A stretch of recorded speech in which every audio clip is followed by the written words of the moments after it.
శ్రీకాకుళం జిల్లా ఆంధ్రప్రదేశ్ రాష్ట్రం.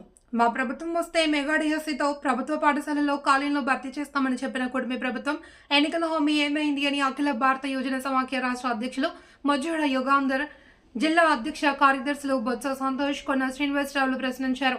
స్థానిక ఎన్ఆర్ దాసరి క్రాంతి భవన్లో మంగళవారం ఏర్పాటు చేసిన విలేకరుల సమావేశంలో ఆయన మాట్లాడుతూ రాష్ట్ర వ్యాప్తంగా ప్రభుత్వ పాఠశాలల్లో ఖాళీ పోస్టులను భర్తీకి డిఎస్సి నోటిఫికేషన్ విడుదల చేయాలి అని డిమాండ్ చేశారు. నగరంలో 3 రోజుల పాటు ఏఐవైఎఫ్ 22వ రాష్ట్ర మహాసభ నిర్వహించుకోవడం జరిగింది.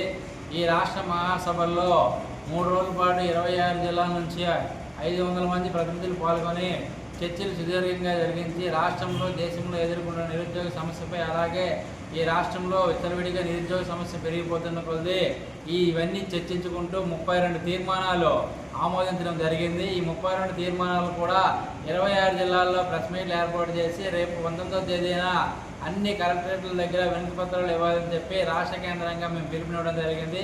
ఆ సందర్భంలో ఈరోజు శ్రీకాకుళంలో ఏర్పడిన ప్రెస్ మీట్ సమావేశంలో ఈరోజు రాష్ట్రంలో చూసుకుంటే మంత్రి లోకేష్ గారు ఆనాడు పాదయాత్ర చేస్తూ మెగా డిఎస్సి ఇస్తాను, 25,000 ఉద్యోగాలు భర్తీ చేస్తానని చెప్పి ఈరోజు 8 మాసాలు గడుస్తున్న కాలయాపన చేస్తూ 8 మాసాలు ప్రభుత్వం అధికారంలోకి వచ్చిన తర్వాత కూడా 8 మాసాలు గడుస్తున్నా ఇప్పటి వరకు మెగా డిఎస్సి ఊసిలేదు. పేపర్ల ప్రకటన తప్ప, పేపర్ల మీద సంతకాలు తప్ప దాని మీద ప్రత్యేక దృష్టి సారించకుండా మెగా డిఎస్సి నోటిఫికేషన్ ఇవ్వకుండా ఈరోజు విద్యార్థుల జీవితాలతో చెలగాటమాడుతున్న ఎన్డీఏ గవర్నమెంట్ తక్షణమే మెగా డిఎస్సి నోటిఫికేషన్ విడుదల చేసి విద్యార్థులను ఆదుకోవాలని చెప్పి రాష్ట్ర ప్రభుత్వాన్ని కోరుతున్నాం.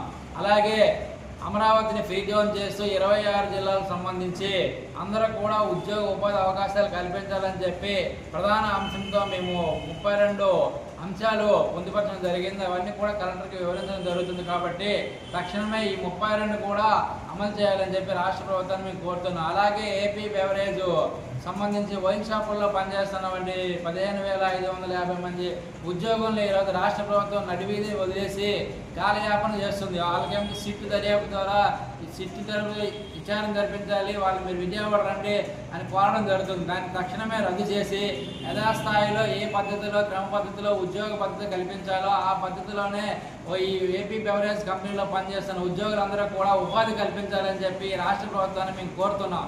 అలాగే ఈ రాష్ట్రంలో 2,60,000 మంది వాలంటీర్లని ఈరోజు నడి రోడ్డు మీద వదిలేసి ఈ వ్యవస్థను తెలియకుండా గాలికి వదిలేసిన పరిస్థితి ఉంది. ఈరోజు అధికారంలో రాకముందు చంద్రబాబు నాయుడు నేను 10,000 రూపాయలు మీకు వాలంటీర్లకి 5,000 గౌరవేతనం సరిపోదు, 10,000 రూపాయలు మీ అందరికీ ఇస్తాను, మీ అందరినీ నేను ఆదుకుంటాను, మీ అందరికీ ఉపాధి ఉద్యోగ పద్ధతి కల్పిస్తానని చెప్పిన ఈ రాష్ట్ర ముఖ్యమంత్రి ఈరోజు వాలంటీర్ వ్యవస్థను రద్దు చేస్తానని చెప్పి చాలా సందర్భాల్లో చెప్పడం జరిగింది. తక్షణమే ఈ రద్దు చేస్తున్న వ్యాఖ్యని వెనక్కి తీసుకొని పాత పద్ధతిలోనే వాలంటీర్ వ్యవస్థను కొనసాగించాలని చెప్పి రాష్ట్ర ప్రభుత్వాన్ని మేము డిమాండ్ చేస్తున్నాం.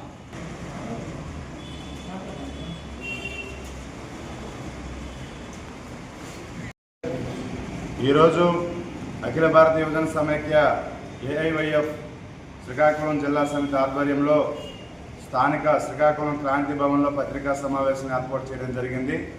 మరి దాని ప్రాముఖ్యమైన ఉద్దేశం ఏమిటంటే, ఆనాడు పాదయాత్ర చేస్తున్న మంత్రి లోకేష్ కానివ్వండి, అలాగే ముఖ్యమంత్రి అయిన సందర్భంలో ప్రమాణ స్వీకారం చేస్తూ ఉన్న ముఖ్యమంత్రి చంద్రబాబు నాయుడు కానివ్వండి, ఏదైతే మెగా డిఎస్సి ఉందో డిఎస్సి నోటిఫికేషన్ ఇస్తాను, టీచింగ్ నాన్ టీచింగ్ ఉద్యోగాలను భర్తీ చేస్తానని చెప్పిన వ్యక్తులు ఈరోజు కనీసం మెగా డిఎస్సి ప్రకటించకపోగా ఆ పద్ధతుల్లో ఆలోచనలో లేకపోవడం చాలా హేయమైన చర్యగా ఏఐవైఎఫ్గా మేము భావిస్తూ ఉన్నాం.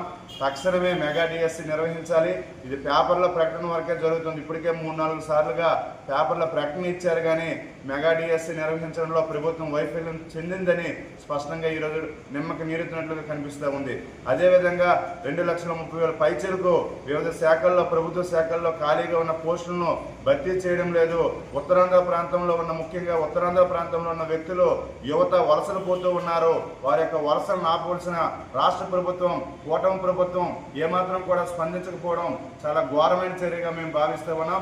వెంటనే ప్రభుత్వ శాఖల్లో ఉన్న ఉద్యోగాలు కూడా భర్తీ చేయాలి. ఆ పద్ధతుల్లో మీరు చేయకుంటే సీఎం కార్యాలయం, అలాగే జిల్లా కలెక్టరేట్, అలాగే జిల్లా మంత్రుల కార్యాలయం కూడా మేము ఏఐవైఎఫ్గా ముట్టడిస్తాం. అలాగే భవిష్యత్తు పోరాటాలకు, ధర్నాలకు కూడా మేము పిలుపునివ్వడం జరుగుతూ ఉందని తెలియజేస్తూ ఉన్నాం. ఈ రోజు చూసినట్లుగా అయితే వాలంటీర్ వ్యవస్థ కానివ్వండి, లేదంటే ప్రభుత్వ దుకాణాల్లో పనిచేసిన కార్మికులు కానివ్వండి, రోడ్డును పడేశారు. ఎందుకు రోడ్డును పడేశారు? వారు పని చేయలేదా, లేదంటే మీ యొక్క సేవలను వారు పెంపొందించుకోలేదా? అటువంటి పద్ధతుల్లో వారిని రోడ్డు మీద పడేసి అన్నమా రామచంద్ర అంటూ వారి యొక్క జీవితాన్ని, జీవన విధానాన్ని కొనసాగిస్తూ ఉన్నారు. వెంటనే ఏదైతే వాలంటీర్ వ్యవస్థను రద్దు చేశారో వెంటనే పునరుద్ధరించాలి. అలాగే ప్రభుత్వ దుకాణంలో పనిచేసిన కార్మికులకు ఉద్యోగ భద్రత ఇవ్వాలి, పెండింగ్ లో ఉన్న జీతాలు ఇవ్వాలి, బోనస్లు కూడా ఇవ్వాలి. లేని పక్షంలో ఏఐవైఎఫ్ శ్రీకాకుళం జిల్లా సమితితో పాటు రాష్ట్ర వ్యాప్తంగా ఏఐవైఎఫ్ పోరాటానికి శ్రీకారం చుడుతుందని తెలియజేస్తూ ఉన్నాం. నా పేరు కొన్న శ్రీనివాసరావు, ఏఐవైఎఫ్ శ్రీకాకుళం జిల్లా ప్రధాన కార్యదర్శి.